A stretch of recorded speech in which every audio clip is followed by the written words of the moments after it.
Call this meeting to order. Can I have a roll call? President Zuka, Here. Director Bella, Here. Director Wheeler, Here. Director Schmidt. Here. We have a For once. Excellent. For once. All right, Director Schmidt could lead us in the pledge of allegiance. Sure. God. Oh, it's happening. Thank you. Okay. I pledge allegiance to the flag of the United States of America and to the republic for which it stands, one nation, under God, indivisible, with liberty and justice for all. All right, next item 1G is receiving the November 5th, 2024 certified election results. All right, so we were able to receive them today. Board members have a copy, and it has been officially certified that Matt Zuka and Louis Fellow, representing divisions 1 and 2, are reappointed to the board. And 4 more years. 4 more years. Let's hope the next 4 this district are better than. There's gonna be a better. Define better. Measure that. Top one. You don't need to. It'll be the speaker one. You're on mute, I think. Not. Nope. Oh, but now he's on the. Okay. I don't know. So I guess we need to go through to the oath of office. Who's gonna administer? Who's gonna administer the oath of office?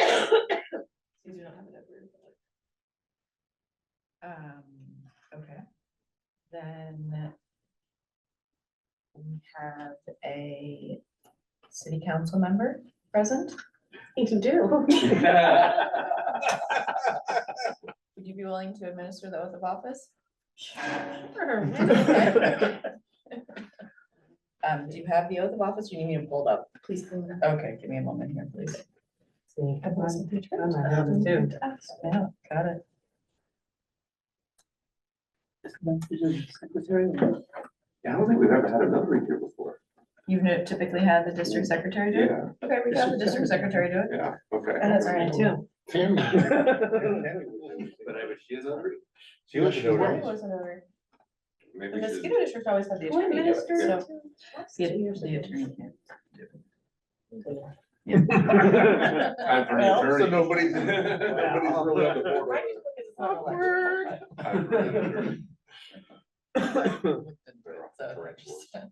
Okay. Super I'm never gonna hear the end of this. Okay, She's so- still there, huh? Oh, God. Here, did you want the oath of office? I, do solemnly swear. Somehow I think I have to commit to, like, you know, defending the flag against all enemies, foreign and domestic, something like Yeah, you take- bribery. You take it without any mental reservation. Yeah. I'm going to war. Purpose of invasion. For purpose of invasion. I've only done it 5 times. Yeah, Right, we've done it and we before. do it both at the same time, or? Yeah, we Yeah. did. Perfect. All right.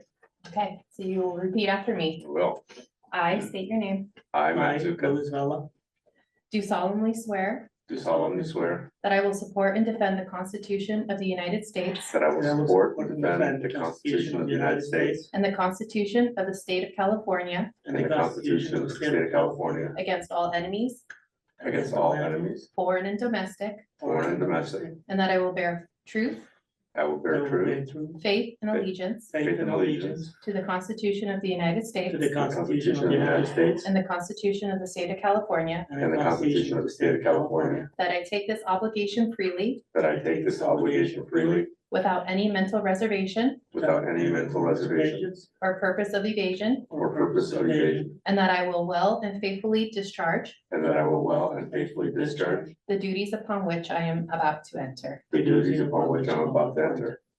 Congratulations. Congratulations.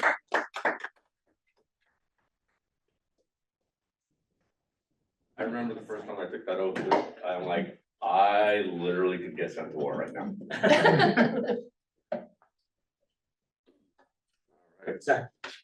Item 1F, do we want to do a photo? What is the plan? iPhone photo, Very All right. good. Is a photo in front of. all the entire board? Well, yeah, Kathy. Kathy, get up here. It's To celebrate a successful The vast year. majority It's a of the year. retrospective. It's a retrospective I think I can 2024. dress for that. Or we can do one without and one with if you want. All right. I'm gonna dress a little bit. I'm gonna put on a nicer jacket, but it was raining. You know, one of us stretches, one of us is refusing to wear a tie. You need some help there? They just use the chairs with the wheelchair. There you go. You can be seated in front of like that chair. Oh, okay.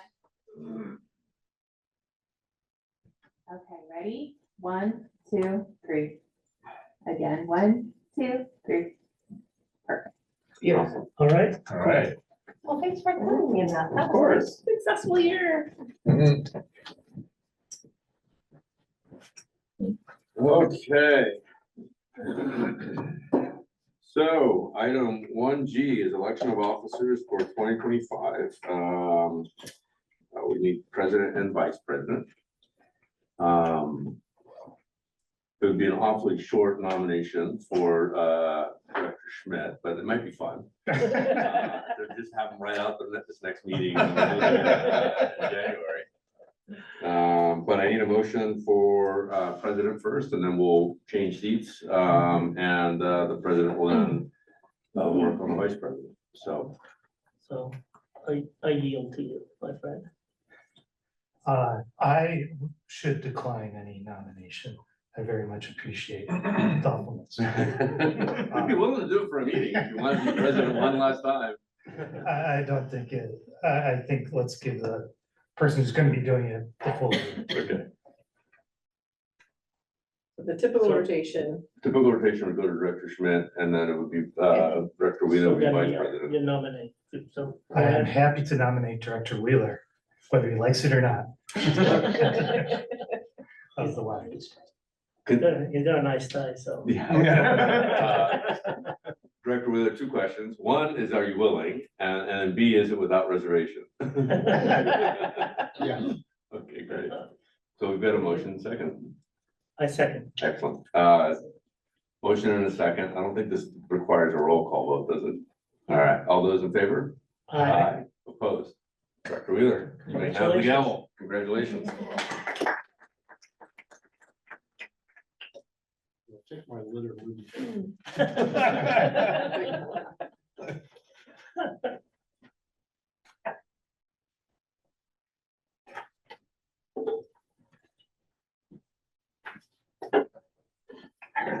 All right. Got switch nameplates too. Oh, yeah, here, there you go. Okay.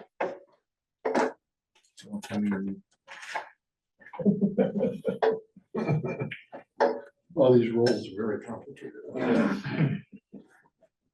This chair feels different. Not as commanding. No, it's like angled back and it's got to be adjusted. Yeah, you can adjust it. I'm not sure it's the same one from month to month. I don't think it is. So that puts us to election of a vice president. Do we have? I once again would offer that maybe Director Schmidt would be. Unless you want to. I just got done with 2 years of being an officer. Oh, my God. Already? This came around. I know, you were just. It's a short It's merry-go-round. a short merry-go-round sometimes. Absolutely. I would love to nominate Director Bella. I'll second that nomination. Are you willing to serve? I am ready and willing, my friend. Then we can vote. All those in favor of Director Vella becoming vice president? Aye. Aye. Aye. Excellent. Thank you. So I can't wait for the reception. I was trying to remember, Brian, did you ever actually get to sit in the boardroom as president, or did COVID set in? It was always I was- workshop. I was during COVID, so no. Yeah, so neither one of us ever got to be responsible for real board meetings. Well, now you got the gavel. Those are real, they're You better use just it. it's just a circumstance. That's right. Well, Yes, yes. it's a little different in person. Yes. Yeah. It's a little. I mean, even the discussion is different than it was when we were all on. Actually, Matt had me sit in like once or twice. I think. Oh, for me, when I was, Yeah. yeah. Yeah, when you were president. Yeah. Yeah, Yeah. Cool. It feels like, I mean, this room feels like we should be somewhere in the Central Valley, like, you know, in a suburb of Bakersfield, I don't know. Some remote, yeah, some Sound like remote. that's on the hill. That's on the hill. Yeah, yeah. well, we could go back to using a big room in Folger Good. if they ever put heat in there. Yeah. We can turn on the heat. Well, it's got no gas. You can't. There's no heat there. No natural Space gas. heaters. You can put a bunch of space heaters. Oh, Yeah, gosh, yeah. the space heater. Tarantulas. So. Okay, All right. then we can break for the reception. Good. Brian's gotta Good. finish Cookies his are non good. salad first. Can we bring the No box cookie of for him. cookies to you? That'd be fantastic. Hopefully you all. That's cool. Deliver the options.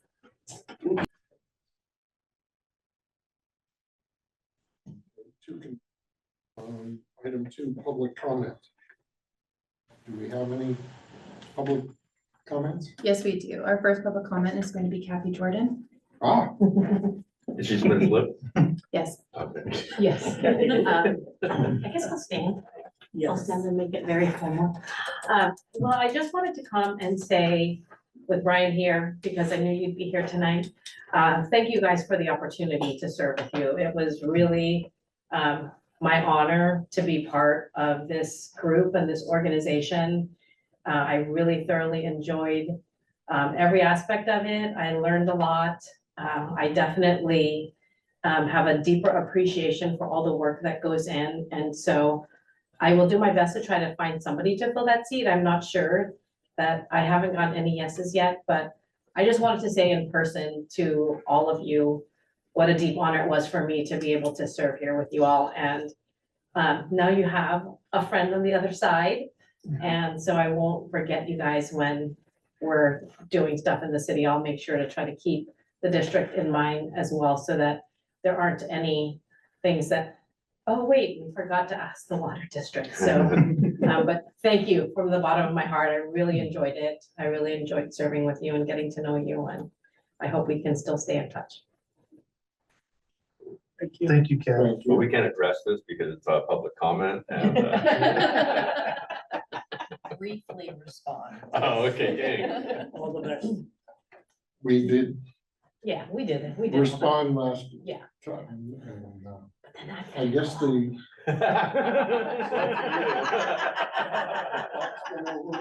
You're welcome to stick around through the closed session if you want. I can't come to closed sessions, so. But thank you. All right. Thank you, guys. Happy Happy holidays. All the best. Hope you join the 2x2 meeting. Oh, yeah. Yeah. I will try. Yes. Awesome. Okay, I know that we also have some community members within the audience on Zoom. I don't know if any of them would like to make public comments.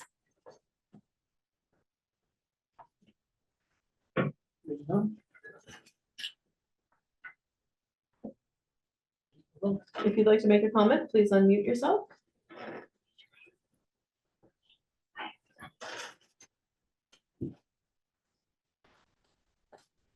you can't tell whose picture that is. That's That's true. That's true, okay. Okay, then we can go on to item 3, agenda review, additions, deletions, and pulled consent items. Anyone have any concerns about any item? We're good. Okay. Item 4, acknowledgements and presentations. Showing none. Consent agenda. So does anyone? I'll move to have a approve question? consent agenda. Yeah, a second.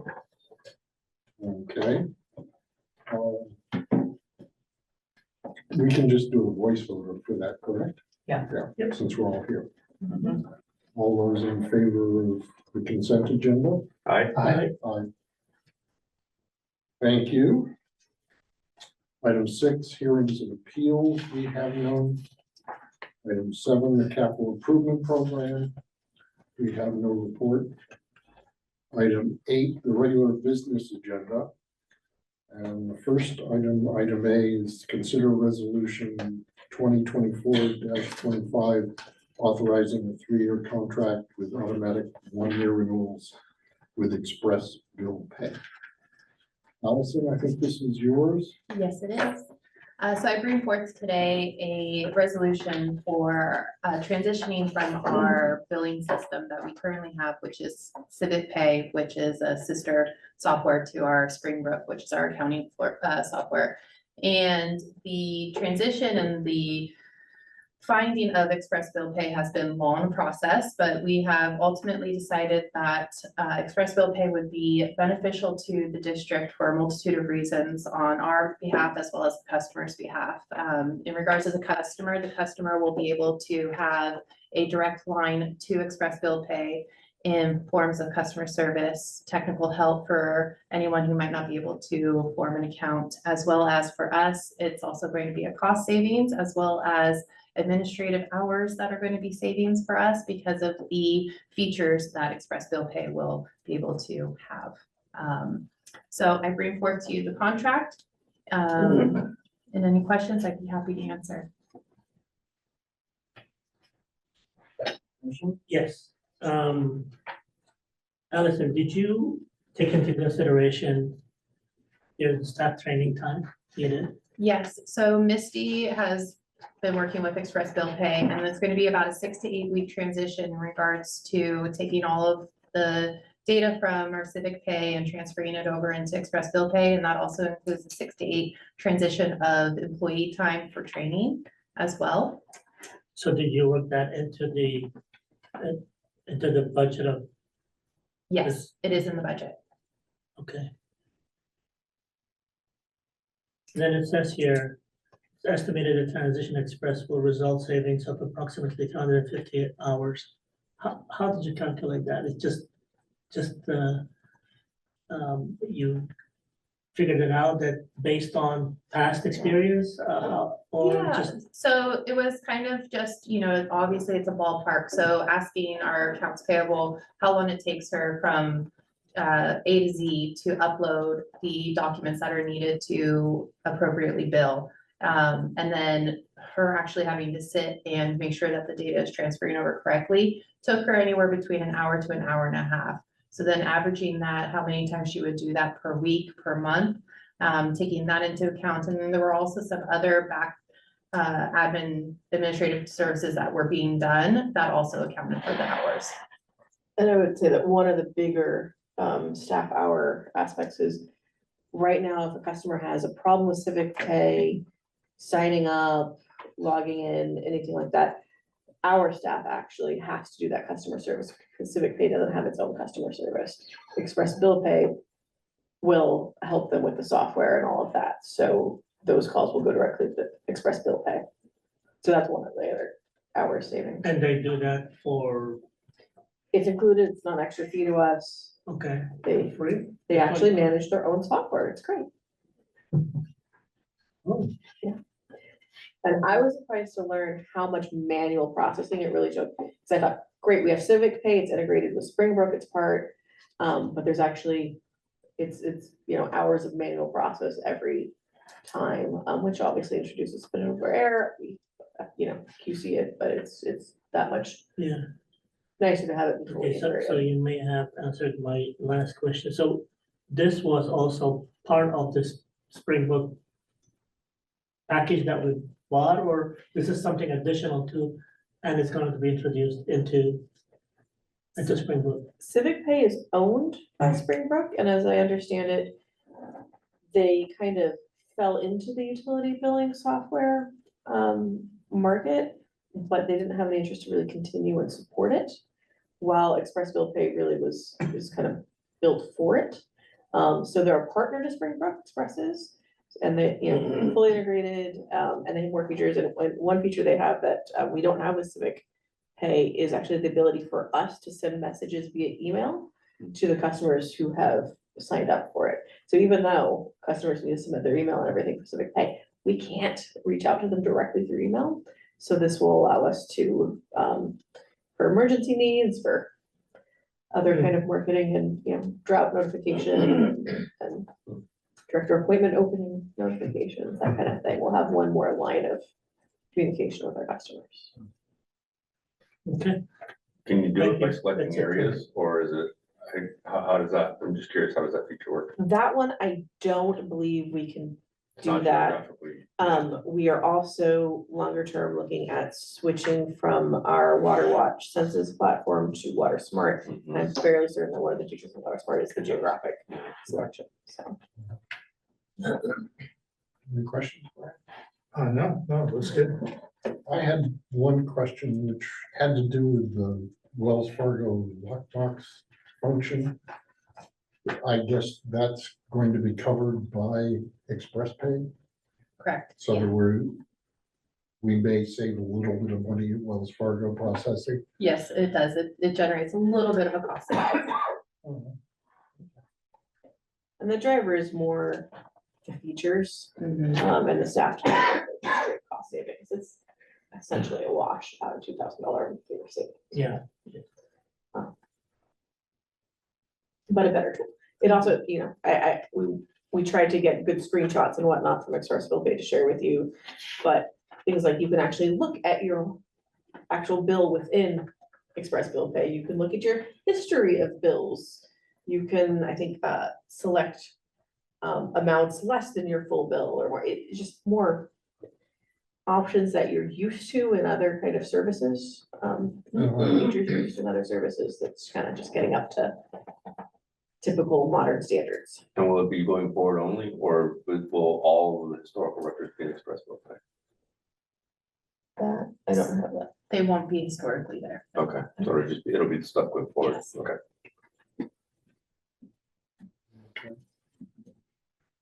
I'll make a motion to approve the resolution 2024-25. Second. it should be 2024, 25, it's like 2024-25. So this is a resolution, so we need a voice record. Voice vote? Typically you do roll call. Yeah, roll Yeah. call. Okay. Director Zuka, Yes. Director Schmidt, Yes. Director Bella, Yes, President Wheeler. Thank you.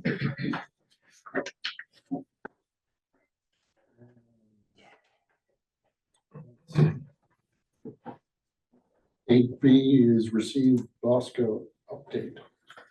oh, yes. So the last BOSCA meeting, I was here.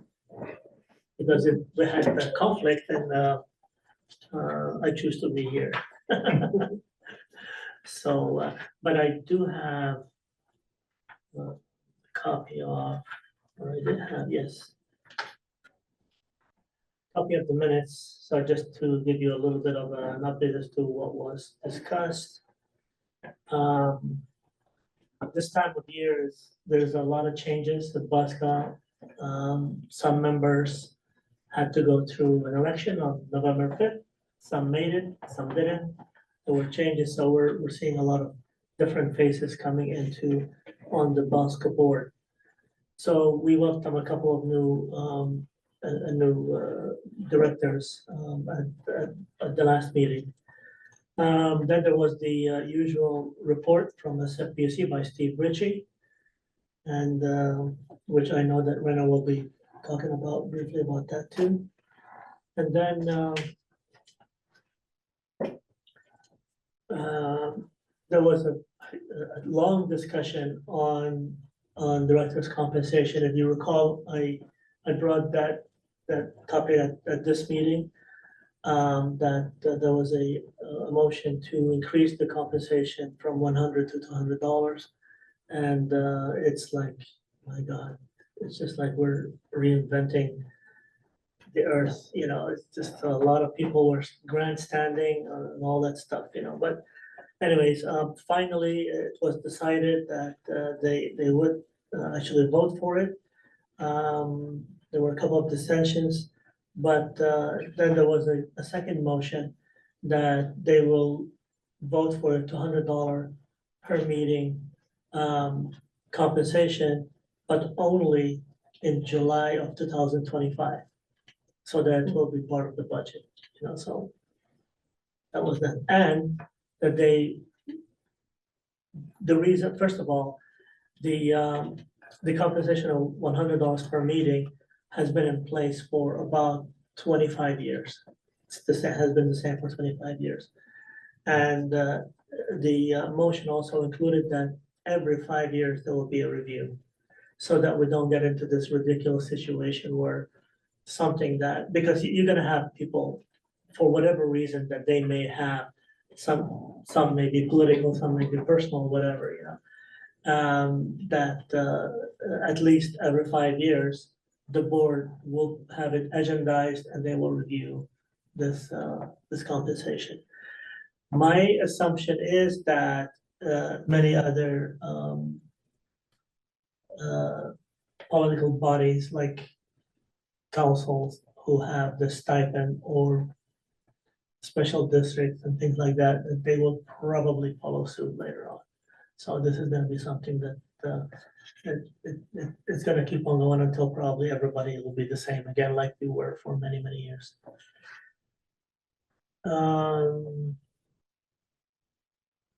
This was a short meeting, it looks like, but there's not much more.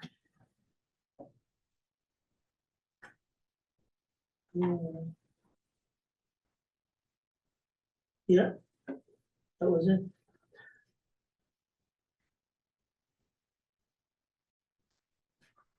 Yep, and then yesterday I attended the board policy committee meeting, which is in preparation for the next meeting, which is gonna be in January, and yesterday it was the last meeting that Nicole Santkula attended in person at the board policy committee meeting.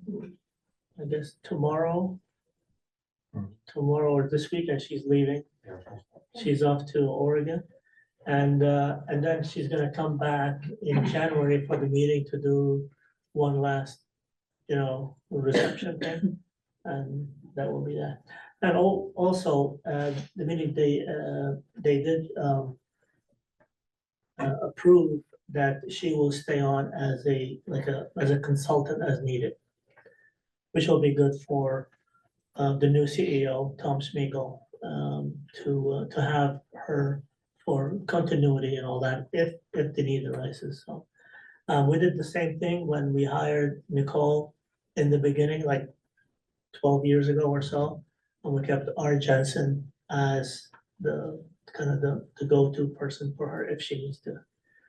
So that's it, that was the boss cop, and I don't know if you wanna add from you, and Yeah. also, I did also reminded the board not to lose track of inviting a member from the water management group to address Bauska, like we did before, like, I know Tammy did it, and there were, Redwood City did it, and a few others.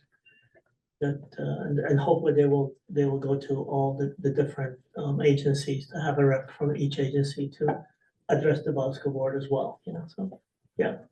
Go ahead.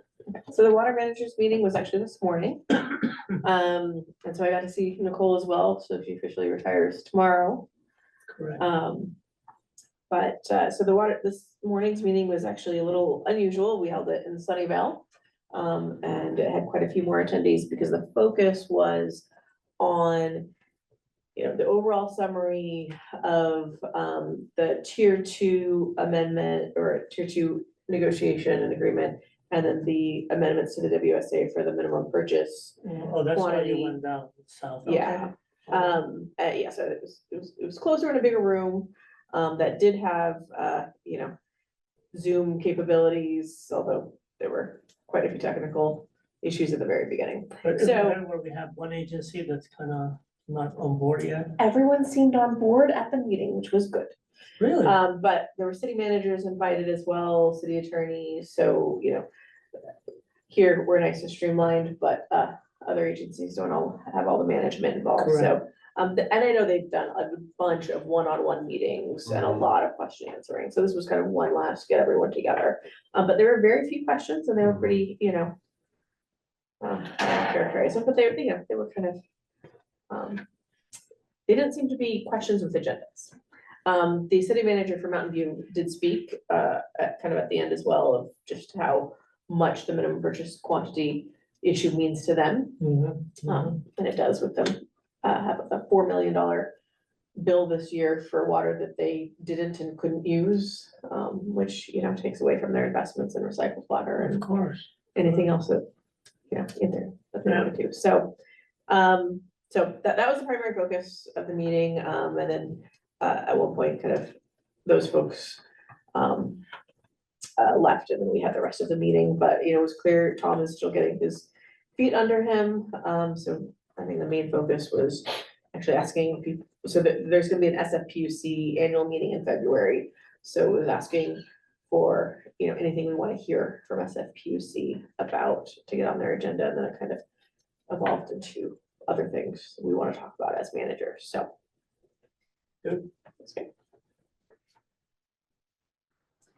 Anyone have a question? No? Okay. We can go on to report on the California San Francisco Regional Water System Commissions. Yeah, so actually, there's two parts to mine. There's a report that's in your board packet. And then before the meeting, I handed out some more slides. As Kat mentioned today was the SFPUC report to the water managers. Usually I have that and I include it in my report, but I didn't get it till today. So the information that I normally grab from the internet or other sources, I put in the board packet. And then the SFPUC information I normally share with you all, I grabbed today and I'm sharing with you now. So let's start with the USA drought map there. Thanks, Allison. There's been a little bit of change, and I'll speak to California in particular, but what to notice here in the US Drought Monitor is, again, down in Southwest Texas, along that panhandle there near the Mexican border, probably the Rio Grande River also as well. They've got some exceptional drought conditions plaguing them there, as well as up in Montana, western Montana, they've got some extreme or exceptional drought conditions. When you go to the next map, which is going to focus on our state, what I found interesting is, remember we had that atmospheric river that came through towards the end of November, right? It really changed the look at California. I was looking at the table up on top, and currently the abnormally dry, the yellow color part of California is about 44%, right? Last week, or actually this last week, it's on November 19th, it was at 71%. So when that atmospheric river hit, the water soaked into the ground, and it just made a difference in the drought conditions that however they monitor this, from satellites and so on. I thought that was interesting. It dropped it almost 30%, right? Because the drought, it was creeping in down along the Colorado River border there we have with Arizona. You can see that there's an extreme drought condition that's kind of making its way in here, but and that's going to be the focus I'm going to be sharing with you. That atmospheric river, you're going to see, even with some of the San Francisco information, had a pretty big impact to the state's drought conditions. Going to the next page, the state reservoirs, not really much change there. Historical levels are where they are near this time of year, and really it's just in anticipation of any snow that's going to hit the Sierra Nevada over the winter, and then it's going to melt. So the reservoirs will all have capacity to absorb that snow melt if and when it happens next spring of 2025. On the next page, the monthly precipitation outlook for the US. What I noticed when I was comparing this with last month is the below probability of rainfall kind of shifted to the west, to the western part of the United States. Before, it was kind of focused Arizona, New Mexico, Texas, all the way to Florida, that tan and brown color. Well, must have got some rain in that part of the country, and the drier conditions are looking or are forecasting, coming our way. And I think that's kind of what the SFPUC was sharing as well, and I didn't include their map in this report. On the next slide, the temperature, it's kind of the same thing. When I was taking a look at last month's temperature outlook, that orange, tan, brown colors was kind of hugging pretty much the entire United States from like South Dakota down all the way to the Gulf of Mexico. Well, this month it's been updated, and so for December, everything's kind of shifted west of the Mississippi. The temperature outlooks look like they're going to be above normal comparatively. On this next slide, the fire risk. The only thing I really noticed different is in California, the yellow for last month was all along the coastline there, and now it's all green. So we've got pretty low fire risk, even though there's a nice big fire going down in Malibu, which is along the coastline, and maybe that's kind of part of that low yellow risk area there. But for the most part, you know, I think the ground's pretty wet from the atmospheric rivers and probably more normal or typical of what we might be seeing now this time of the year. So fire risks are getting lower and lower, especially in our state. The next slide, actually, I'm going to share with you a more updated one than this one here that I got today from San Francisco. So if you hold on, we'll talk just a little bit about the regional water supply deliveries for the system. So let's go to the next slide, which talks about our customers in our water use. So comparing November 24 with November 23, we actually purchased a little over 1% less water, or we use a little bit less than 1% water when compared to last year.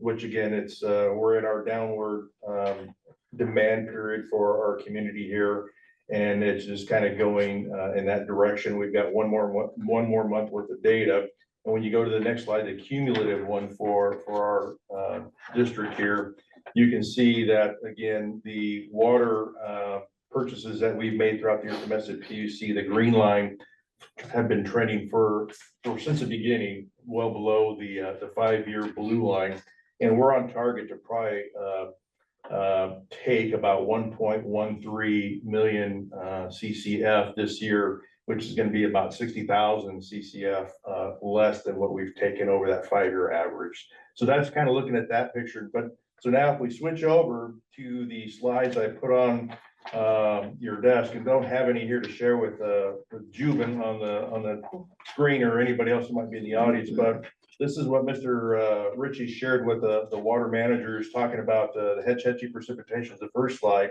And again, you see the red line. You can see that atmospheric river hit in November, how it brought the rain up in the Hetch Hetchy system up to the 30-year average. Yeah. You know, and then it kind of flattened out in December because so far we haven't had much rain, even though we're getting a little bit now. So we'll see what happens with the rest of the month of December. If we get above that 30-year, we kind of stay right along with it. On the next slide, the upcountry, the bar graph, you can see how much rain fell in November, and that rainfall in November, coupled with the rainfall in October, brought that total to a little over ½ inch more than the 30-year number for those first 2 months of the rain season. So again, that atmospheric river almost was 2 inches, well, 1.5 inches more in November than what, you know, is the average, or, you know, for the 30-year average for the month of November. The same thing with the snowpack on the next slide. Again, that atmospheric river, you know, a lot of it turned into snow, and it brought the snow level actually up a little bit above the 30-year line for the end of November, and now it's kind of flattened out. Actually, it's dropped a little bit, but you know, it was just interesting to see how much of an impact that atmospheric river we had made to the watersheds. Having some snow this week. You know, and you read stories too about some of the communities above the San Francisco Bay, how they just got slammed with water. You know, we didn't see as much, but we still got our fair share here. You'll see that here in the Bay Area. The next slide, the bar chart again. November, you know, we had about 1.5 inches more water in November than we normally have over a 30-year period. And again, that number, when you combine the first 2 months, October, November, this year, it was 4.27 inches compared to the average would have been about 3.13. So, you know, 1.25 inches almost of more rain. And again, attributed mostly to that atmospheric river that took place at the end of November. And then I think one of the last ones, well, is the storage conditions. I've got couple more. Storage conditions. We're sitting fine at the beginning of the month. We were at in the Tuolumne system, we're at 89% full, and the local reservoirs around here 84% full. So overall 88% full, which is looking pretty good.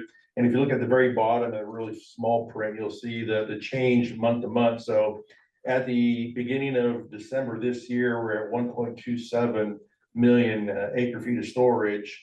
Last month in November 4th, we're at 1.286. So we're about 14,000 acre feet less than last month.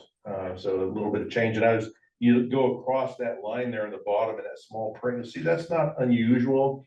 That the change between November, December, year to year, last couple of years, it could be anywhere from that, again, 14,000 acre feet to as much as 25,000 acre feet. Again, you know, it's helping the system get prepared for any kind of snow melt that's going to take place, have that capacity in the reservoir. So we're sitting really well. We're well positioned for what the winter is going to bring for us. Hopefully it'll bring some snow and some melt and some runoff.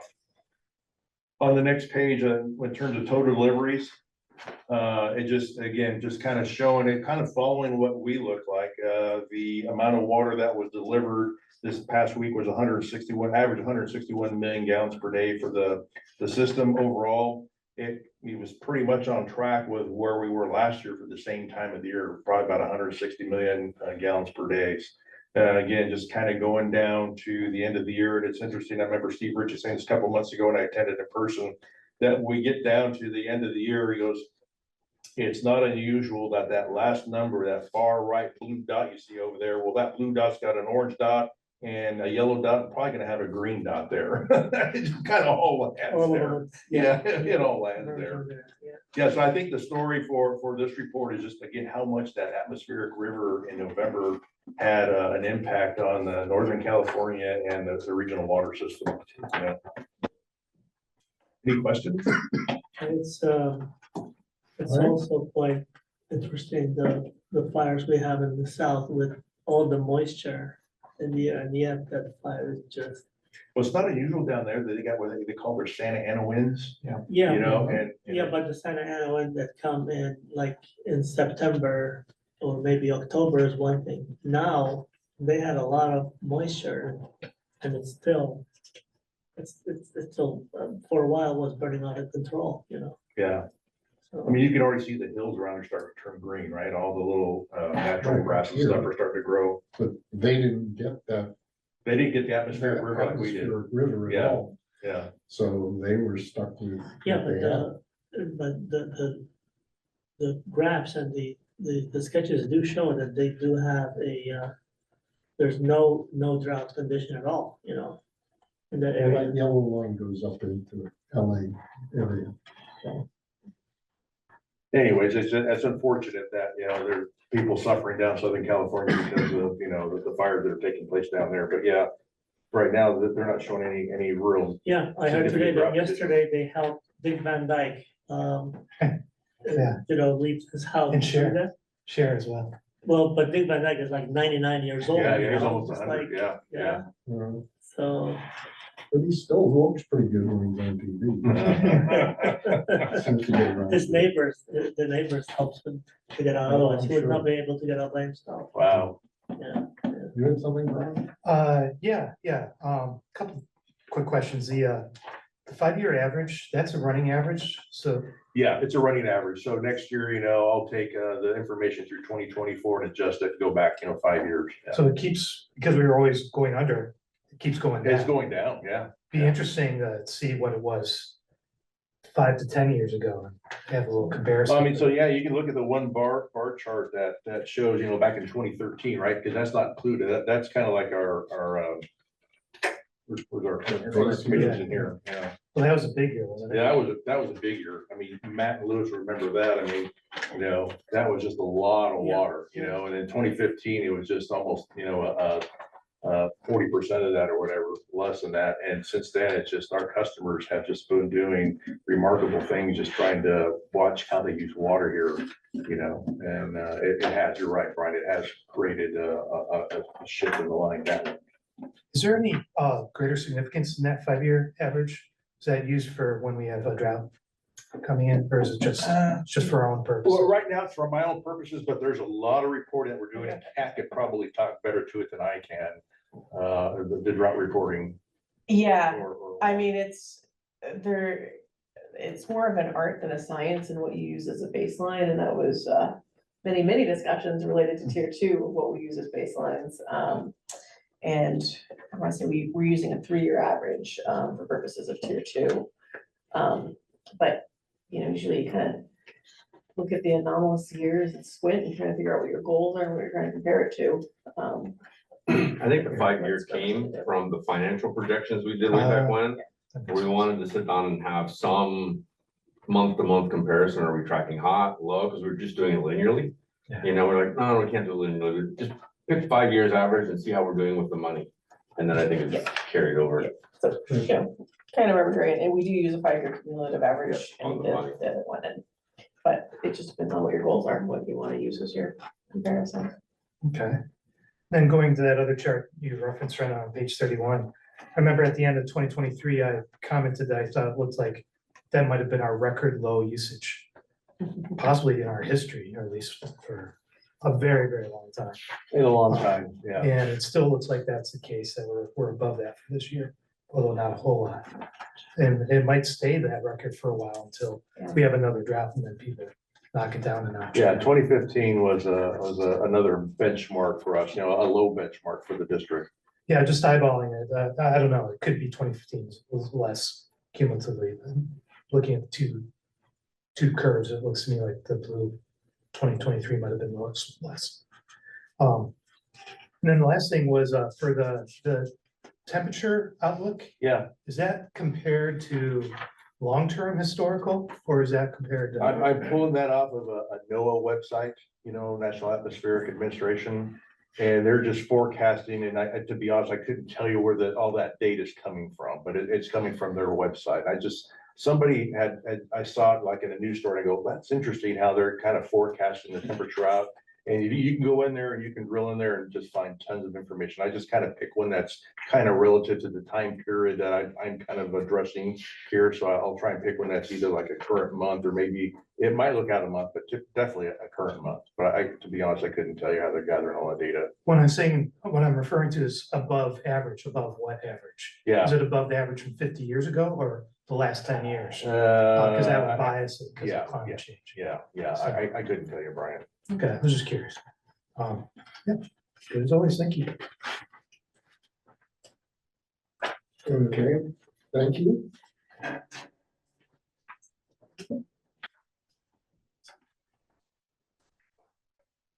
So go on to our management reports.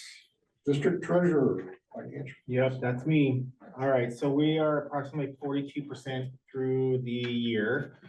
And you will see that our revenues, particularly the water commodity charges, are about 51%. So we're definitely trending a bit higher right now with that. But, you know, as Brenda mentioned, we're going into our lower usage months. So I expect that percentage to catch up to the year. Fixed system charges were about 3.4 million. Up to November 30th, which is right on target for where we needed to be. So in the total interest revenue, we're at about 38.5%, but keep in mind that there was 2 months there where there was what we call unrealized losses. So basically the fair market value of our investments were less than what we paid for them. So if we were to sell them on that specific day, we would lose money. But because we're holding them to term, that's not really going to be the case. It's just how the accounting falls into here. So when I back those numbers out, we are actually at about 49% of budget for investment revenue. Salaries and wages, you know, now that we're fully staffed, we're at about 44% of our current budget. And then purchase water is about $2.4 million. It didn't change from last month because we didn't make the payment by November 30th. It was made, I think, on the 2nd or something. Or at least that's where it was recorded in the system. So there's a 1 month lag now on the purchase water charges. So I expect that to balance out here in the next month or two. Going into the analysis of water commodity charges, you'll see, you know, where we're at with the 51.2% as compared to the monthly averages. And those averages or the projected charges are based on that 5-year cumulative. That is applied to our total budget estimate. So you'll see that, you know, for the past 2 months, for October, November, we were actually above where we were supposed to be. And then as well as for the month of August, and then July and September, we're just a little bit below, but not by far. The statement in that position, so we are at, so our total unrestricted cash is about 1.4% less than what it was at this time last year. And that's just based on timing of payments and timing of revenues, when we're receiving all that, getting all that money back, from our water customers. Let's see here. And then you'll see on the next page on the monthly budget, recap, where we're at total. So right now we have a total surplus of $3.1 million over of revenues over expenditures. The biggest areas, of course, as I mentioned, were the water commodity charges. We do have a giant increase in the water system capacity charges due to a one-time payment from a developer. So that puts us over, about $750,000 over what our initial budget was. And that's basically the largest increase that we have in our budget. On the capital budget, one thing that I wanted to note here was, after the meeting from last month, Brenda had brought up to me that the trucks that were purchased were actually based on last year's appropriations. And so we carried them forward and separated that out. So we made, we had the appropriations that were approved back in May of 2024. And we put in the order soon after that, those appropriations were authorized, but the vehicles didn't get in until October, yeah. So we rolled that budget over from last fiscal year to the current fiscal year. So you'll see that second line item for 2 trucks that is a rollover from our prior year budget, and I put the history of that in the bottom of the schedule related to those. And then finally, the investment and reserves report. So we've been fully funded in 2 of our reserves. So that's the OPEB pension reserve, as well as the working capital reserve. And last month, we were at about 91% for the capital reserve, and now we're getting up to 94. Once that kicks up to 100%, we'll start funding the rate stabilization reserves, pursuant to our financial management policy. And that, my friends, is it.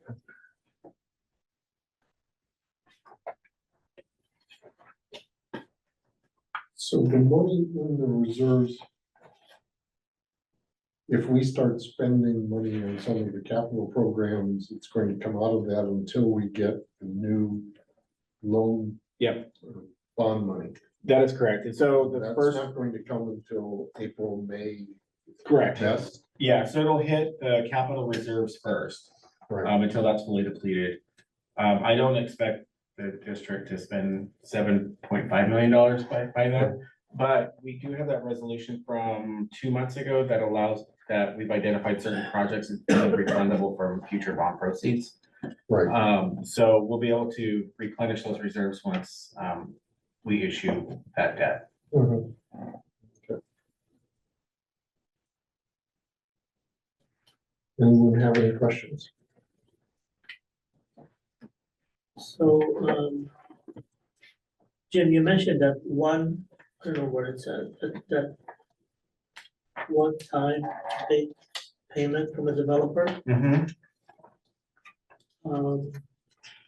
That was the water system capacity charges. Okay.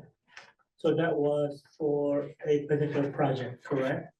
That was for, do you remember which project that was for, Kat? That, Was it the one on industrial? it wasn't 405 industrial, it was the apartment complex that's gonna be 100% low income. And I. Firehouse. Please. No, it's not Firehouse. It's on Alphaville. Yeah. I don't remember It's the owned address. by Vans. I think so. It's the one that's 'Cause already they been demoed, the started- Rome project. They started construction. Yeah, Yeah. it's probably that one, yeah. Oh. The old motel site. Yeah, the old motel Yeah. site. Okay. Good, because we don't, is it, when we go to the HIA and we hear Mhm. Belmont, I mean, there's a lot of projects, there should be more of these coming in, right? Yeah, they just haven't gotten to the stage yet. Right, yeah. And, they have seen also softening and delays. They do try to delay anything that is a fee. Like our fees to the very end when they're certain they're gonna build or, Yeah, have as much yeah. confidence as they can. Because certainly. Because every a big time I outlay. hear Carlos talking about, new development and all that, I go like, okay, all right, this development's been coming to us, Yeah, but it just, So- it takes a while. But And we it's don't been a while typically since we budget for mentioned- those because they're What's all that? one-time revenues, and we don't typically Of budget. course, you don't, Yeah. no, you don't, Right. but they're nice when they do come. Yeah, oh, yeah. So, We hope and we think there's more, but. yeah, we just yeah, don't know. Well, okay. we hope that it's going to go into our pay-go, yes.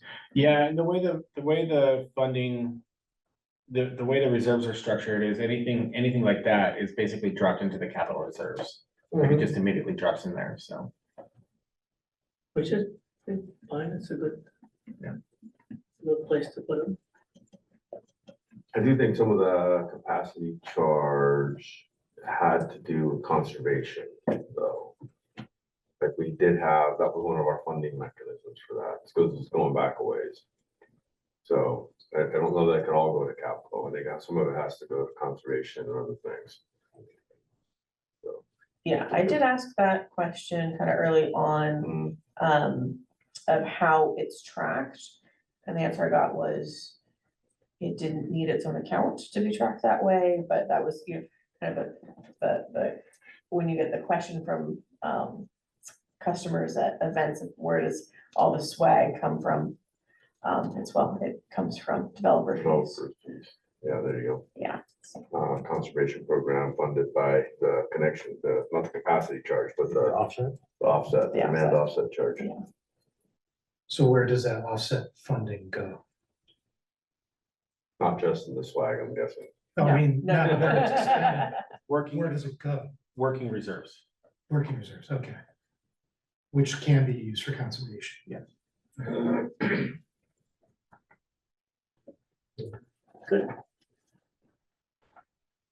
Okay, any questions? We can move on to district engineer. You still awake, Judith? Good evening. How are you guys? I apologize for not being there in person. This is the second month in a row I'm not there in person, which is really rare. So I wanted to just start by saying I'm sorry. We had a family issue come up at the house and but everything's taken care of but I appreciate your flexibility of being online and presenting this online. Three quick items for the district engineering report. Last few months we've been reporting for the harbor project that there was a issue that came up while we were putting together the record drawings, and we're able to finish up the design on that particular item. Essentially, we found when we were putting together the record drawings that on the profile, which is how the pipe is laid underground, we found that there was a high point in the pipe, and that high point necessitated installing an air valve. That air valve was not installed during construction. It should have been installed during construction. It was not. Actually, there's two air valves that should have been installed during construction, and they were not. So that requires us to do go right on top of that high point and open up a small area, go down and install an air valve. And we've worked and found an air valve that we can install underground because there's no real area for it to be above ground, which is state requirement unless we can't have it above ground. So long story short, we have a fix. It's about a 1-day construction, but a couple days on either side to set up and prep. So it's about a 3-day project, little mini project, but I think we have a fix and we're going to do this in-house and get in there and fix it. So, and after that, the harbor project will be wrapped up and we can close it out. Any questions I can answer on the harbor project? Okay. Right. All right, moving moving on to the DLNO project, design is done. Mott McDonald, the consultant that we hired for that project, submitted their final design. We anticipate to go out to bid or release the project to go out to bid in 2025. So it's a budgeted capital project for this fiscal year. We don't want to release it over the holidays, essentially, right? Because everybody's out and enjoying their time with the family. So sometime in mid-January, we're going to go out to bid.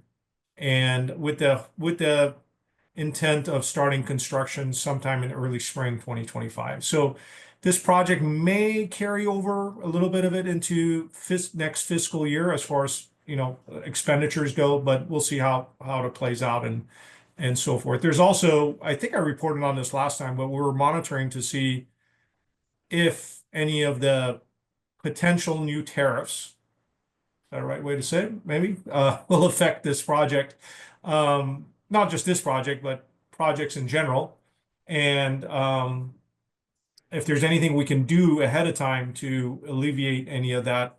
And so talking to suppliers and talking with other folks in the supply realm, it sounded like that we should not be very much affected for this particular project because it's early on in the new administration.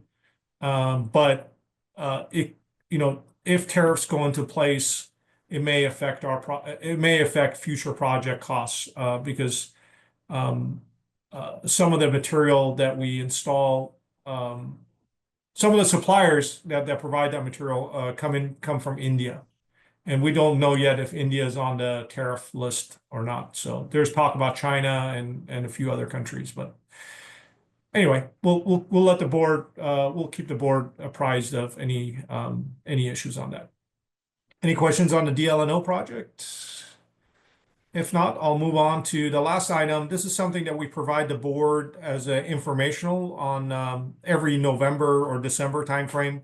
We take a snapshot of other agencies in the Bay Area. It's essentially just a snapshot, a point in time, and compare our usage numbers and plug it into their rates, right? So our average usage is about 6.5 CCF. Winter usage is about 5 CCF. So our model spreadsheet, the bands are every 5 CCF. So we used 5 CCF and we put in our bill, or our bill is there, and then it's comparison to last year's bill.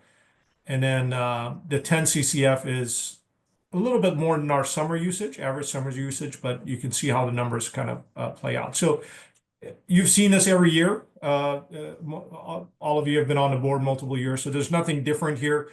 And I will offer this again. I know I do this every year, but if you ever want to see the engine behind this, I know it's a pretty chart, but there's a massive Excel engine behind this because we plug in, and each one of these agencies has its own rates, has its own tiers, you know, so there's a big engine behind this. More than happy to share that if you'd like to see the Excel engine behind this. But yeah, that's all I got. If you have any questions, please let me know.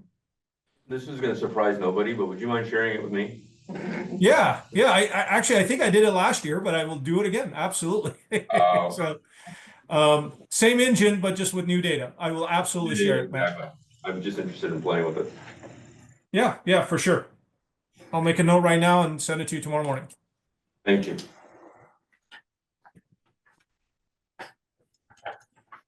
Thank you.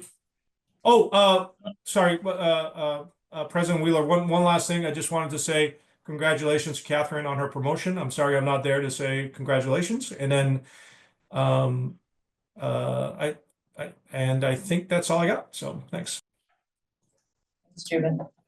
So, Jobin, quick question on, these comparisons are for water usage only, correct? Does not include the fixed cost. Sorry, I muted myself. No, this is an actual bill. This includes any fixed charges, or so this is the actual bill that a person would see at these different tiers, or at these different usages. So we wanted to compare. So usage plus fixed bill, plus fixed cost, the bill the way it comes. All right. Good. Yep. So we wanted to compare apples and apples, and some of them are billed bi-monthly, some of them are billed monthly. So we try to really compare everything apples to apples, bring it down to a monthly bill, even though some of them are bi-monthly and divided by 2. And so, yeah, it includes, it's essentially the bill the person would receive. So includes everything. Correct. Yeah, the reason I'm asking is because I know that one of the comments or the complaint that we received for the rate, for the new, there was one guy who actually split everything, and he says, if the fixed cost was this much, nothing has changed, why do you increase the fixed cost? And he did a good job of analyzing it without obviously understanding what everything is coming from, but for him as a consumer, you know, the reasoning was not correct, but it was not off as far as the way people think, you know, so. Yeah, that's why I asked. Yep, this is everything. So. All right, cool. Yeah, the numbers are interesting. I listened to the discussion about Redwood City's hearing that they had. And a lot of it had to do for their rate change. And a lot of it had to do with comparing what they were going to be paying versus what Atherton is paying. Because they're getting Cal Water. We can St. Carlos. Oh, it was St. Carlos, that's right. Yeah. And for some reason, the Cal Water rates shift all over from year to year. Yeah, Cal Water, Kirk, I could tell you that they drive us crazy trying to model it, because they change their tier structure, they change their fix. It's really difficult year after year to figure out what the person's bill is. They have a calculator on their website, but kind of backing into that number becomes really difficult. But yeah, I think it's because they get approval from the state, not the state, but the CPUC. Thank you, on rate. You know, every time they put infrastructure in the ground, so they can claim that and ask for a rate increase, and so it gets pretty confusing. The other cities or the other public agencies are a little bit more stable, you know, as far as their tiers, the tier breakouts. Okay, Town water rates, don't they also have to be approved by the city that they're serving as well? no, No, they don't. It's only, I'm sorry, I don't know if that question was for me or not, but yeah, no, they don't. I could tell you that sometimes and I think your Kat brought this up last month, that sometimes the city councils kind of bring him in and on the red carpet, not probably red carpet's not the right word, but drag him on the carpet. What is that expression called? Wasn't the red carpet. Yeah. Yeah, what, pull him on the carpet or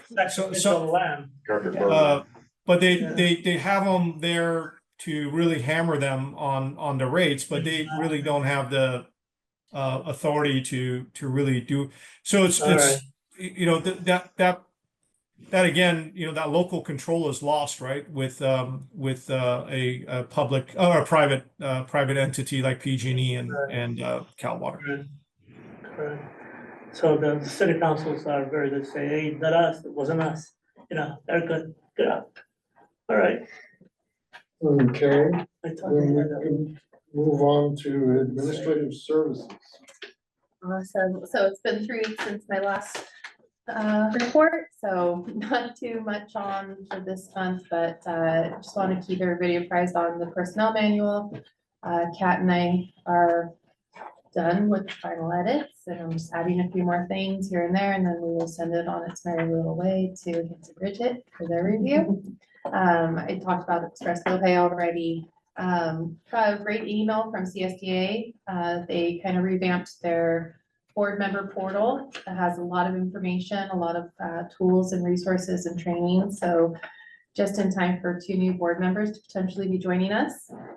So I'll be able to reference them there. And then just some new laws also came into play, specifically around paid family leaves, which was just perfect timing for our personnel manual to adjust some language in there.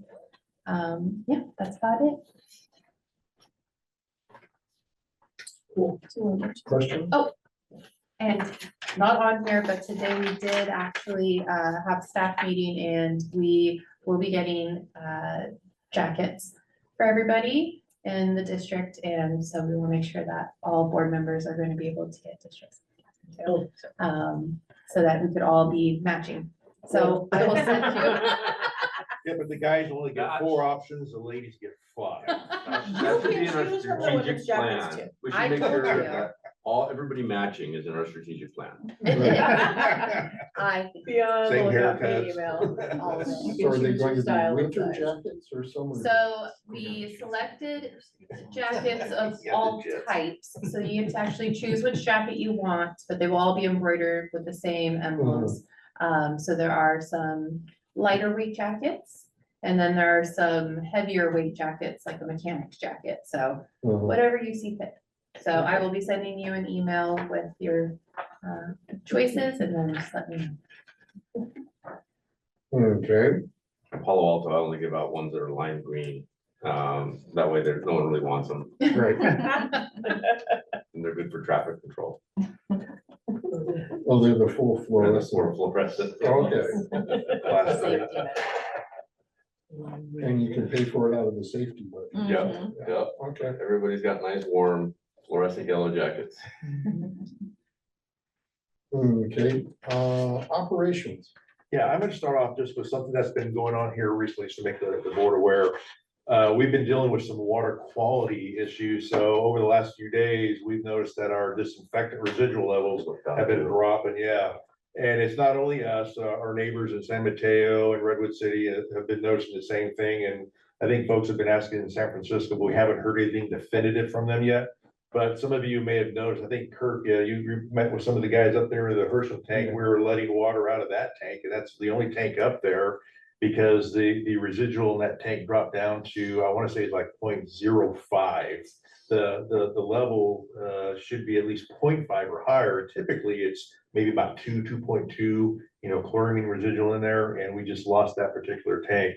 So anyways, we're doing a lot of flushing. I didn't hear Michael say that they're gonna try doing some work tomorrow, but I wouldn't be surprised, because normally we're off on Fridays.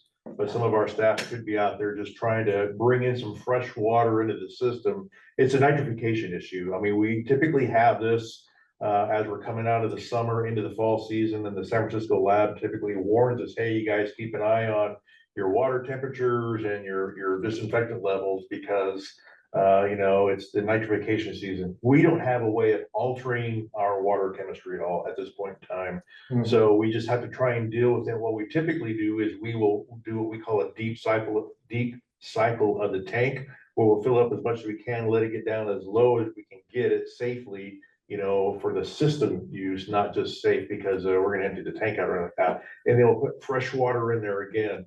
Well, even doing that this time was not working. So we're just out there, in case people complain to you that there's water being wasted, we're doing it because we're trying to get the water quality back up to where it needs to be. It's a waste of water. We don't disagree, but we've got to do it to maintain water quality. Some of the other neighboring agencies, because of this, we think, they failed their bacteriological sampling. They've tested positive. We haven't had that yet. And we typically take our samples on Wednesday, and yesterday, we didn't hear anything from the San Francisco lab that we failed any of them. So that's something that's going on right now. Other than that, for the. Can I just jump in real quick on that one item?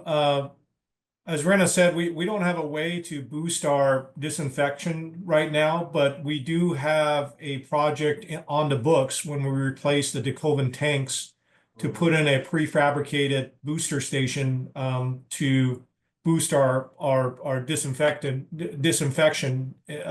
And so this station would really help in a situation like this, because then we can because the Decoven tanks are located in an area where we can go up and down, and it would help in a situation like this. So we do have a project in the books once we do have budget for it. To help alleviate these issues potentially. Getting back, so on the first page under projects, about midway down, we had 4 of our staff take the hands-on backflow testers examination. They traveled to Sacramento on a Saturday to go out in front of a proctor, they call this person. And they got in front of, I think it was 4 different backflow devices, different types of backflow devices. And the proctor would do something or maybe not do anything at all to the device, and it was up to the person being tested to tell them, troubleshoot and say what's wrong with the device. Cool. So we had 4 people show up there and all 4 of them passed. So the next thing for them, what they want to do is take the specialist class. It's a week-long class. I think that's where Alberto was this week, taking that week-long specialist class, because we're going to want to have a backflow specialist on board or as a contractor starting July 1 of 2025, with some new changes in state legislation regarding water purveyors and backflow. And so we're trying to see, in-house if we can get some specialists on board. And I know that Allison and Kat and myself are working on, what if, how we're gonna compensate these folks, that type of thing. It's gonna probably be a matter of negotiating with the employee association, because it is a job class that we don't have right now, but we're probably gonna wanna have. And again, the other option would be to have a consultant, and we may have a consultant just on hand to kind of help us out. But I was proud to hear that these guys all took the class and they passed it, because some people don't, right? You gotta take it again. So it just goes to show that our people are on board and knowledgeable about plumbing and mechanical devices. They pass the hands-on, they still have to take the They have to take a written written test. test, and they'll tell you that the hands-on is the more difficult of the two. Just for what it's worth, we're doing survey.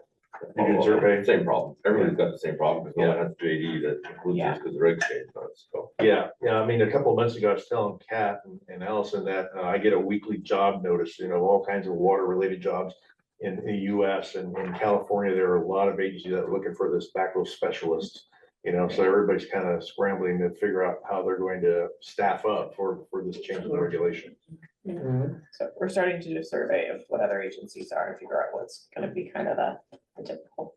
Yeah, I think, well, we're still in negotiations, so it's not formal, but I wanna say. Hold on, it is currently at 4,000 a year. Counter from SEIU is 5, but we'll see where we land. I don't think it'll land at 5. It's good to know. The last thing I'll point out in the staff report on page 47, I always like to point out the location request. So during the month of November, we had 306 location requests. We've been averaging about 266. So it's actually higher than what the average is. And it's a wind down because Belmont doesn't allow construction during the wet months, right? So it's going to slow down a little bit during the winter months. But I was surprised to see we had that many. And actually, you take a look at the bar chart there, the 306 is, almost the highest, the third highest during the last 12-month period. So still busy out there. And we've been doing cross training with our staff, and we've had a couple of some of our newer people, some of our older people never done the locations, get trained in how to go out there and do it. And it's just a good thing, because you never know when your main location person is out, sick or ill on vacation, and you need somebody to go out there and do it. Now we're getting our people trained, so we'll have backup in those cases. That's all I have to report out, unless there's something that one of the board members saw that caught their attention.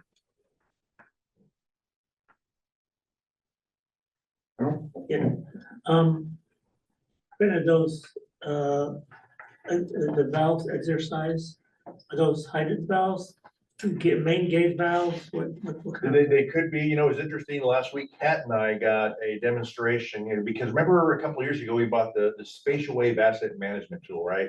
And they were showing us how they're deploying that now. They have a tablet that they go into spatial wave, and it literally will break up the district into the different zones, right? We got 9 different pressure zones, and in there, it will pull up for them all of the valves in a particular zone, if that's what they want to do. And so I think Destin, one of our newer operators, been with us a little over a year, he's kind of taken the lead on getting the spatial wave thing moving along.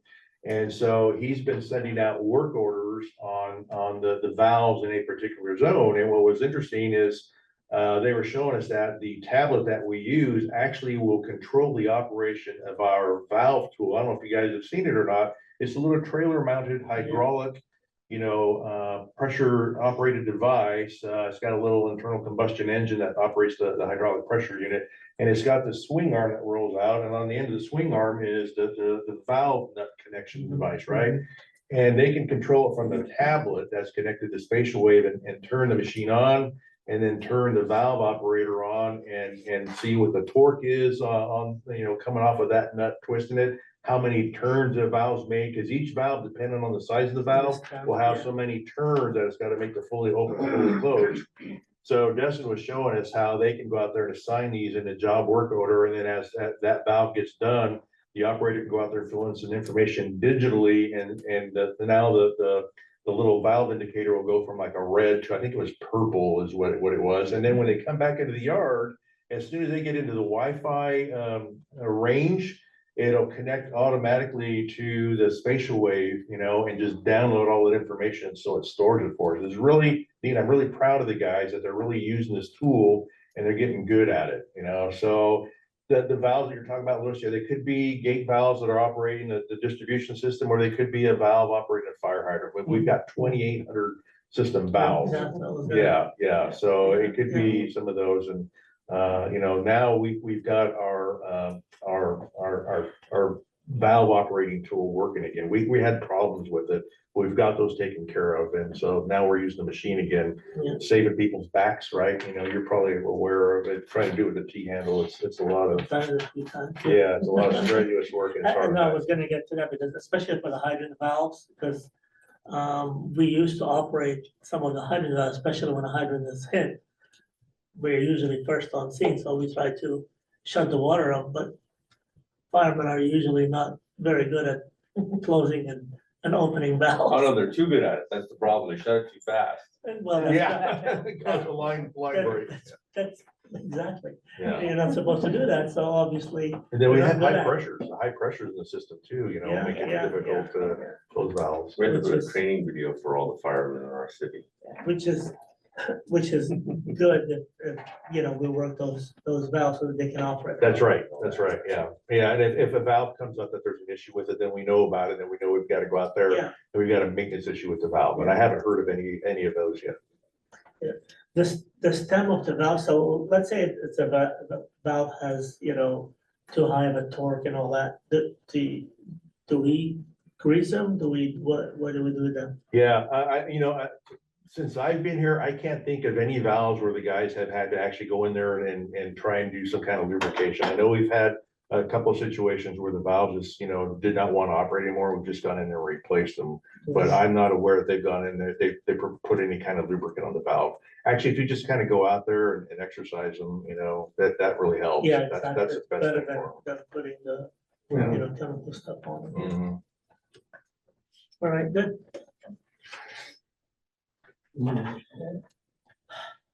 That leaves us with the general manager.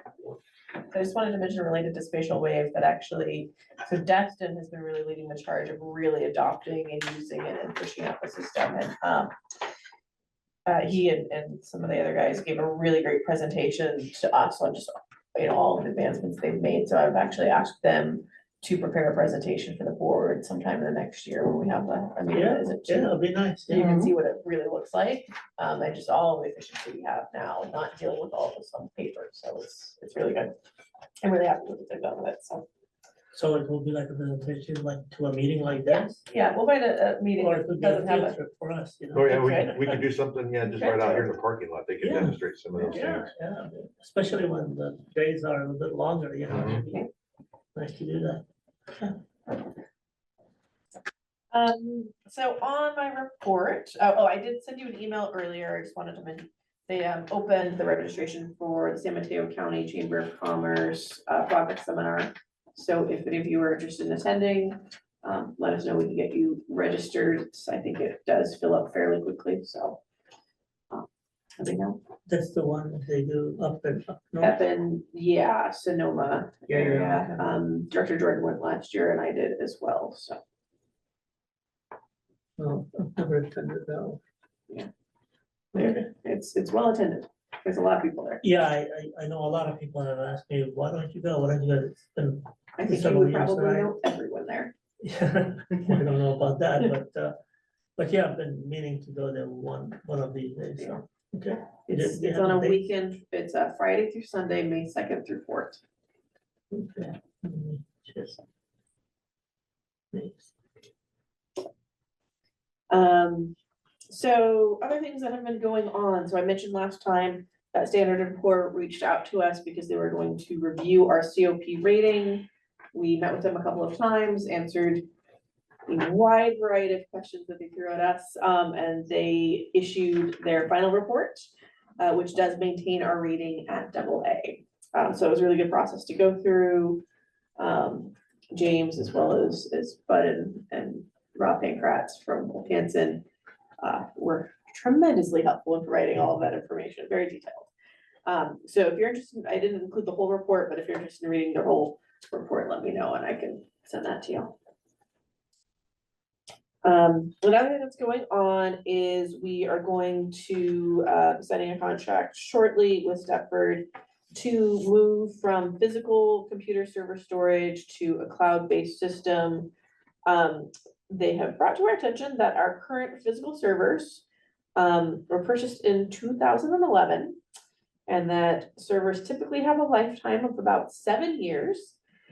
So we've gotten our money's worth out of our current servers, but it's causing some real issues, software compatibility, sync issues, and the occasional funny noise. They're currently hosted over at Stepford's office, and they're very eager for us to make a change. So Ren and I went and met with them and talked with them extensively. The purchase of new servers would be on the order of $70,000 plus we, if we have them continue to host them physically there, that's another $600 a month that we are currently paying for them to host.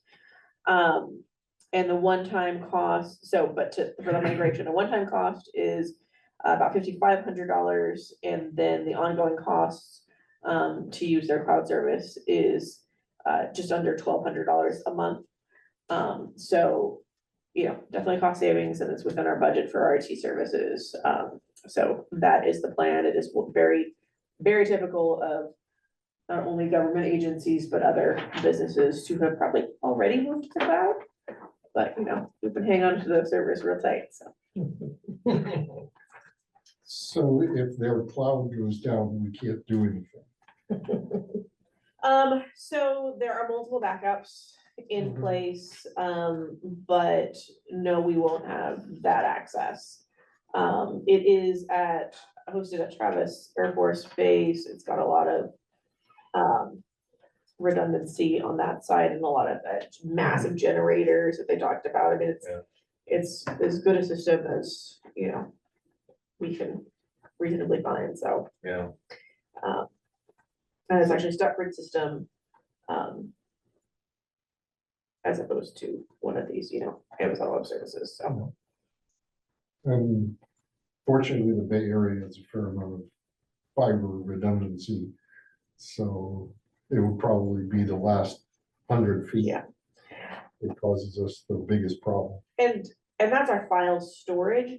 Most of our, you know, kind of critical operations like billing and you know, census AML, all of that is cloud-based anyways, not hosted by us, but hosted by the software parties that we work with. So Right.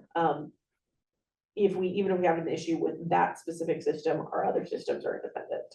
So we could still read meters and issue bills. Have we, I mean, for all of our GIS and all that kind of stuff, do you have, is it locally synced so you can access it even if you don't have cell?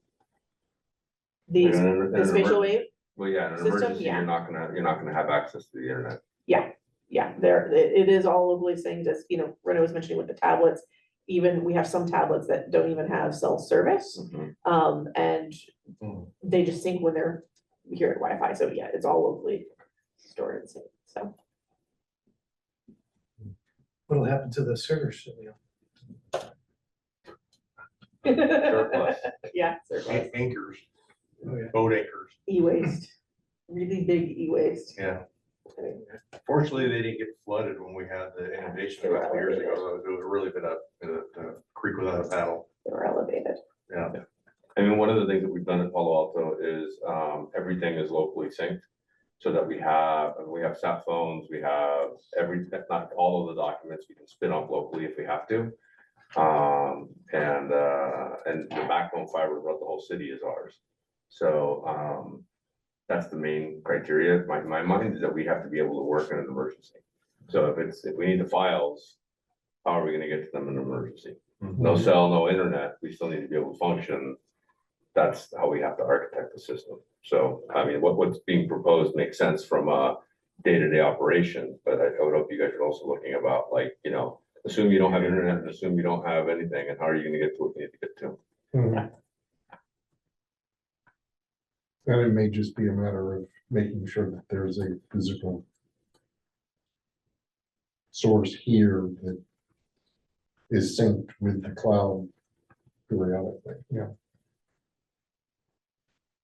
For some function. Okay. So as I mentioned a little bit earlier, we've been working with iParametrics to identify grant opportunities. So we've had a couple of calls now, including a meet and greet with Cal OES to learn more, to discuss our projects and learn more about the eligibility for funds under the BRIC and flood grants programs. Certainly with that type of funding, the funding actually ultimately comes from FEMA and they administer it. There's a timing issue. So given that the two kind of prime potential projects are the 101 undercrossing and the Tacoma tank replacement project. So we have another call scheduled, I believe it's Monday, with Cal OES technical assistance to continue working on those grant opportunities. There's that, and then board member recruitments. So to date, we've received 2 applications, 1 each for Division 4 and 5. And we are doing as much marketing and arm twisting as we can to get more applicants. And so, and then, Brian, if you want to share your plans. Yeah, I talked to Kat today, looking at the board meetings moving ahead.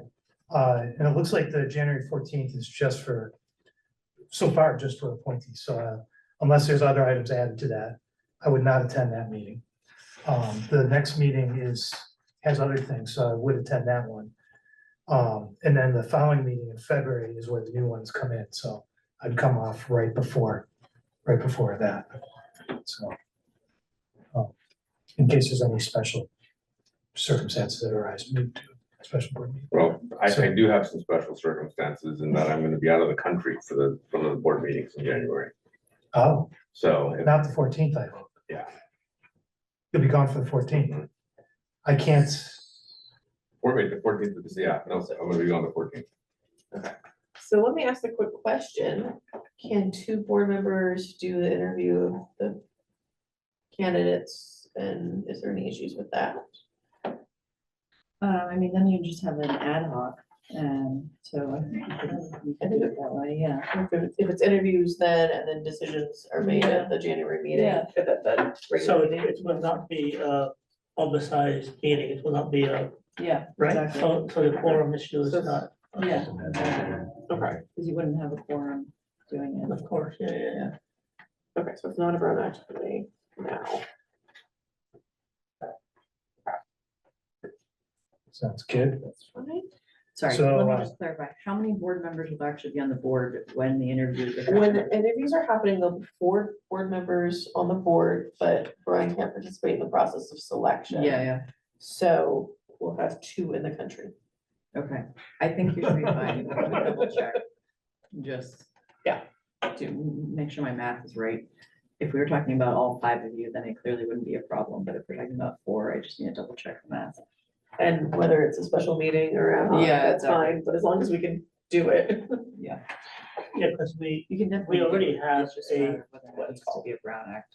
body, yeah. Because we already have like a subcommittee on this, right? We have an ad hoc committee set up. Yeah, Yeah. so that Yeah. subcommittee will continue to function. It's the two of us. Oh, okay, then, yeah. Happens to be the two of us who are going to be in the country. Yeah, then I think it's fine, and then Julie's already done the analysis that it's not a quorum, if you already have an ad hoc of two, so it should be Correct. fine then, yeah.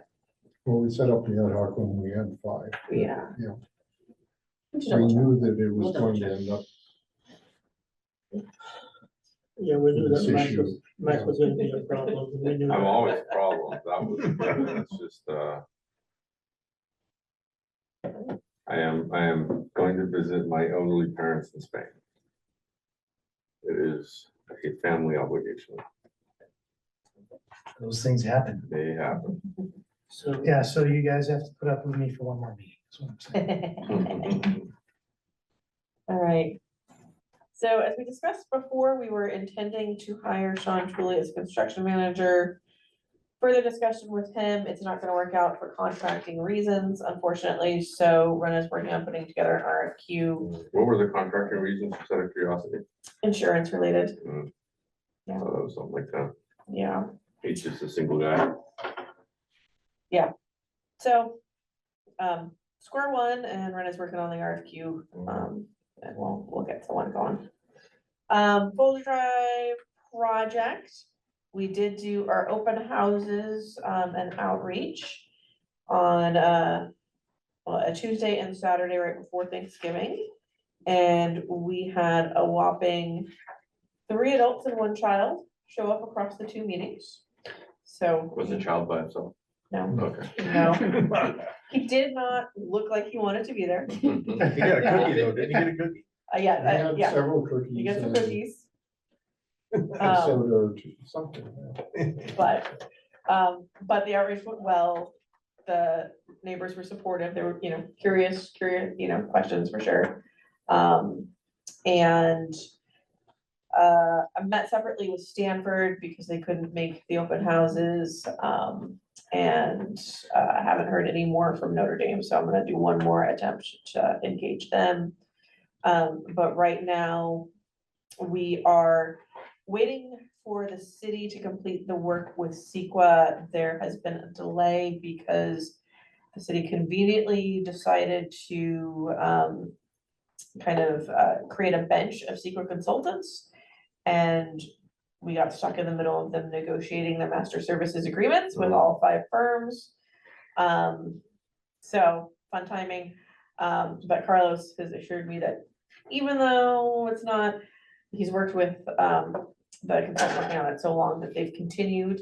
So hopefully, once that gets straightened out, we'll get the CEQA done right away and we'll get on the planning commission calendar. Our goal is to get it done, the planning commission, January, February, before the really big development issues hit the planning commission, like the 2 cannabis stores, the R&D facility at 1301 Shoreway, and the Notre Dame Stanford campus. Those are all coming. So we're trying to, and the city is working with us to get us on the agenda, hopefully before that wave of public engagement. So that's the update on that. If there's anything else that jumps out, any questions, just let me know. Kat, I wasn't sure if you were gonna provide an update on the Twin Parks, or was that we should have coordinated, I'm sorry, before the meeting, but Yeah, I wasn't intending to, because I don't know that we have a lot. They just found the easement, and so that was kind of the yeah, biggest thing. that's a good point. Yep. None of us found the easement. Finally, the city ran a title report and they did locate the easement. They haven't yet shared it with us. So we will need to review it and we'll have a meeting to discuss, who pays for it. But aside from that, Juven's team has been working on the modeling, and trying to find the solutions that we'll need ultimately. So we're not delaying that work. Given a very tight time frame they've given us to work with. Just to close loop on the earlier question, Julie agrees with me that you don't need it to be a Brown Act body. and with 2 directors. Thank you.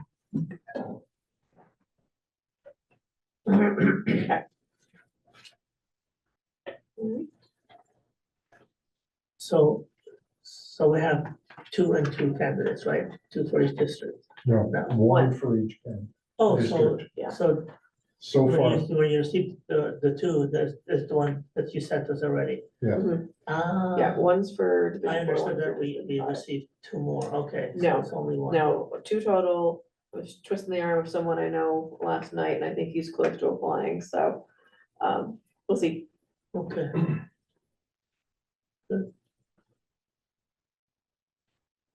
But we do have more opportunities. We're gonna, advertise. It's gonna be in the bill insert. We have the Belmont newsletter, that's gonna have our blurbs.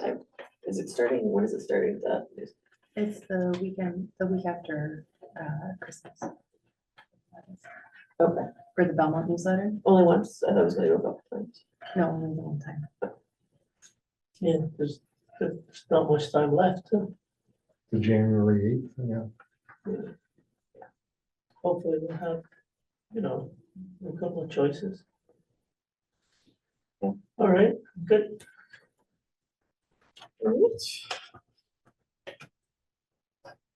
Okay. So, director reports. Brian, you done anything? Healing, Good. that's it for me. Yeah, he did a number of his foot, that's for sure. Yeah. Yes. Matt? It didn't really involve a lot of work on my part, but I did become a grandfather on Monday. Wow. I don't like the label. But yeah, my youngest daughter had a 7-pound baby in South Korea. So no, my wife's gonna go visit, and but I can't. Then we're with my parents. So, Did you go down to Aqua this one? No, okay. Other than that, it's work. Is your daughter live there? She does. She lives in South Korea with her husband. That's it. Good, good. I got baby pictures of a baby head sticking out of a cloth burrito if anybody wants to see them. Yeah. Louis? Yeah, I attended the HIA meeting with Kirk and Kat. Thought it was a very engaging discussion with what's happening in Belmont and what's coming up. Then on Tuesday, I attended the council meeting. I told you to just to support Kathy, which was very, very nice. It was all ceremonial stuff. And I stopped by Folger Drive when you had the open house. So, so just to add on to the numbers, but it looks like it didn't do much. So, yeah, that was it. But I also wanted to comment on these reports that you guys give, both from the engineer and the ops manager and the general manager and the admin. Very good. I really appreciate that. I learn a lot from them as to what's going on, because obviously we cannot be here every day. But this is a very, very good read to know exactly, or basically what's going on here. And I found them very interesting, and I keep up the good work. I like that. Thank you.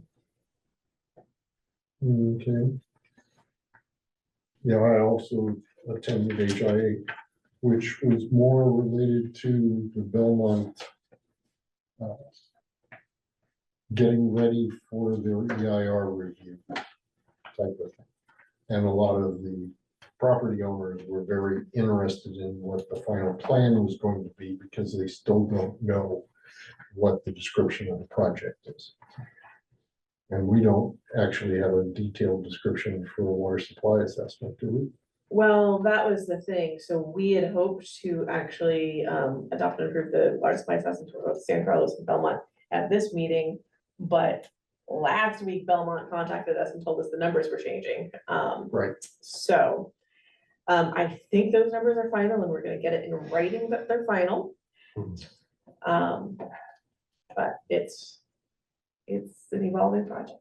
Well, it's their schedule, not ours, so. It isn't, it isn't, because it's also St. Carlos's. That's the kind of challenge of coordinating. So, I mean, we obviously are in close contact with both community development offices. But one city driving the schedule of the other becomes interesting. Yes. Let's see, so I think that's everything on the main agenda, and are ready to go to a closed session. So no communication. No communication. Okay, And you will join via Zoom? Yes. Yeah.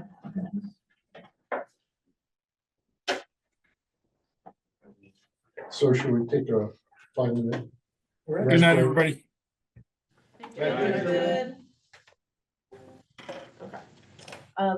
So again, for Julie to join via Rachel, Zoom. boy or girl? it's gotta go- Girl, Yet have sounds like a that girl. set up. Okay, Um, so, So I can report out. so we're back from closed session, you can report out, please. Yeah. So the board met in closed session and considered the general manager's performance. And now is recommending a amendment to the general manager's compensation in her employment agreement, as well as an amendment to the salary schedule, specifically with regard to the general manager's compensation. And this is detailed in the staff report, which has been distributed here. And the total base salary would be increased as proposed to 241,875. Okay. So we have the agenda item. Do we have any further discussion at this point in time? I'll make a motion to approve, resolution 2024-26. Approving the compensation adjustment for the GM. Second? Okay, Okay. Now we need a roll call vote for that. Yes, Yes. it's a resolution. Director Zuka, Yes. Director Schmidt, Yes. Director Bella, yes. President Wheeler. Yes.